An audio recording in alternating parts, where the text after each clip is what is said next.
Top quality और consistent performance के लिए सिर्फ सिल्वर पंप्स। टॉप क्वालिटी और कंसिस्टेंट परफॉर्मेंस के लिए सिर्फ सिल्वर पंप्स, नाम याद रखना। नाशिकमध्ये सुरू असलेल्या संततधार पावसामुळे एकीकडे गंगापूर धरणातून पाण्याचा विसर्ग केला जातोय, तर दुसरीकडे नाशिकच्या रामकुंड परिसरातले जे छोटे मोठे हॉटेल्स आहेत, जे दुकानं आहेत, त्यांना देखील आता सुरक्षित स्थळी हलवलं जात आहे।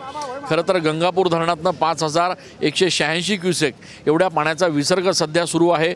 नाशिकच्या गोदाघाट परिसरात असलेल्या दुतोंड्या मारुतीच्या कमरेच्याही वर सध्या पाण्याची पातळी बघायला मिळते आहे, तर दुसरीकडे आता गोदावरीतलं हे पाणी बाहेर येऊ लागल्याने या परिसरात असलेले जे छोटे मोठे हॉटेल्स आहेत, दुकानं आहेत, टपऱ्या आहेत, त्यांना आता दुसरीकडे हलवण्याचं काम सध्या प्रशासनाच्या वतीने केलं जात आहे। आपण दृश्यांमध्ये बघतोय की कशा पद्धतीने या टपऱ्यांना परिसरातून आता सुरक्षित स्थळी हलवलं जात आहे।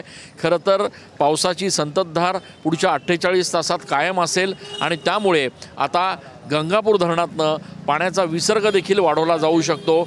आत्ताच आपण या ठिकाणी परिस्थिती बघितली तर ज्या ठिकाणी गोदावरीच्या रामकुंड परिसरातले छोटे मोठे मंदिरं आहेत, ते मंदिरं देखील सध्या पाण्याखाली असल्याचं दृश्य आपल्याला बघायला मिळतं आहे। अशा परिस्थितीमध्ये जर पाण्याची पातळी आणखी वाढली तर निश्चितपणे हे पाणी जे आहे ते आणखी काही दुकानांमध्ये शिरण्याची शक्यता लक्षात घेता प्रशासनाच्या वतीनं आता या सगळ्या रहिवाशांना आणि त्यासोबतच दुकानदारांना देखील सतर्क राहण्याचा इशारा देण्यात आला आहे। कॅमेरा पर्सन आकाश शिवलेसह मी चंदन पूजाधिकारी, TV9 मराठी।